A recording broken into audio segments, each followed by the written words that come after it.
मेरा सौभाग्य है कि माँ त्रिपुर सुंदरी जी के पावन पवित्र शक्तिपीठ पर मुझे आने और दर्शन करने का सौभाग्य प्राप्त हुआ।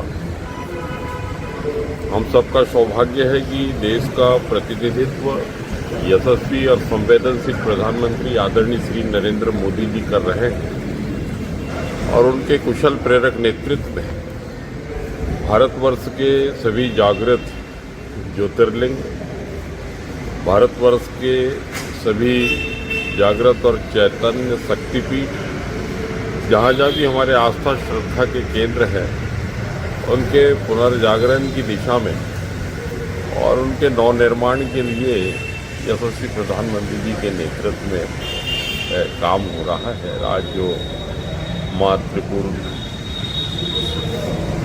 शक्तिपीठ के मूल मंदिर और आसपास का जो नवनिर्माण हुआ है, ये यशस्वी प्रधानमंत्री जी के नेतृत्व में मैं अत्यंत हर्षित हूँ।